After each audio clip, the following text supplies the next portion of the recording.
Assalamualaikum warahmatullahi wabarakatuh. Perkenalkan, saya Ferry, mahasiswa Hubungan Internasional Angkatan 2020 di Universitas Sulawesi Barat. Nah, pada kesempatan kali ini saya akan mencoba mereview sedikit mengenai film Backstabbing for Beginner. Nah, langsung saja, film ini mengisahkan seorang pria muda yang bernama Michael, di mana dia mendapati pekerjaan impiannya di Perserikatan Bangsa-Bangsa. Michael ditempatkan pada sektor minyak untuk program pangan.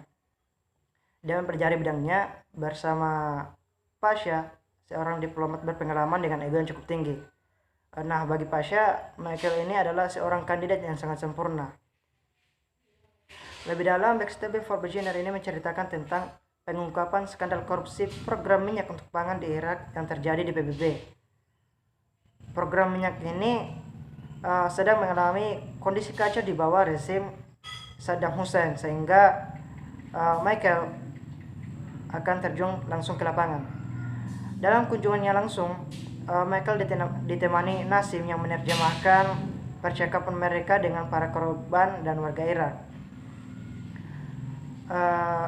Dengan melihat keadaan langsung di pengungsian dan bantuan makanan yang dikirim,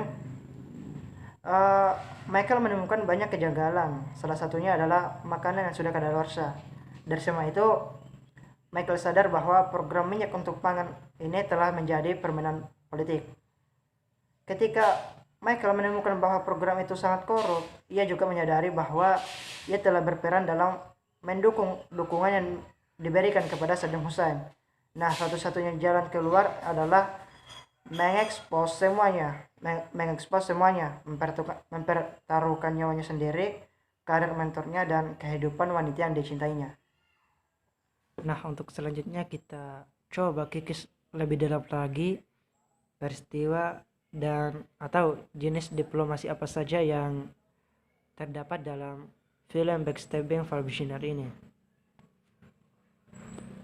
Nah, jadi peristiwa diplomasi yang terjadi dalam film ini adalah di mana seorang intelijen pusat menawarkan kerjasama kepada Michael untuk menguak keuntungan orang-orang jahat yang diperoleh dari program pangan tersebut. Nah, untuk jenis diplomasinya, yang pertama itu diplomasi tertutup. Diplomasi tertutup adalah diplomasi yang hanya melibatkan beberapa orang saja sebagai perwakilan resmi, sehingga warga negara tidak mengetahui apa atau bagaimana diplomasi itu terjadi.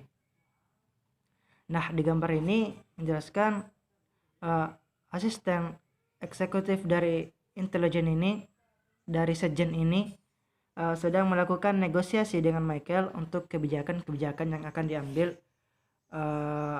untuk Irak dengan minyak untuk pangan ke depannya. Nah, ini juga salah satu scan diplomasi tertutup di mana Michael menyaksikan begitu banyak perwakilan suatu negara yang berunding mengenai isu-isu yang ada di Irak, terutama pada program pangan Oil for Food atau minyak untuk pangan yang disponsori oleh PBB. Nah, kalau scan ini itu adalah diplomasi publik. Diplomasi publik dimaknai sebagai proses komunikasi pemerintah terhadap publik mancanegara yang bertujuan untuk memberikan pemahaman atas negara, sikap, institusi, budaya, kepentingan nasional, dan kebijakan-kebijakan yang diambil oleh negaranya. Nah, di scan ini itu menampilkan Michael melakukan konferensi pers sebagai perwakilan untuk menjelaskan kebijakan yang akan diambil di program Oil for Food yang disponsori oleh PBB atau United Nations. Film ini sangat menarik ya, karena dapat dijadikan sebagai acuan untuk mengetahui bagaimana seharusnya berdiplomasi yang benar dan bagaimana cara menguk masalah internasional yang ada. Nah, apalagi untuk kita anak-anak HI yang sangat berpeluang untuk jadi seorang diplomat. Iya. Oke, itulah tadi hasil review saya mengenai film Backstabbing for Beginner. Lebih dan kurangnya mohon dimaafkan. Assalamualaikum warahmatullahi wabarakatuh.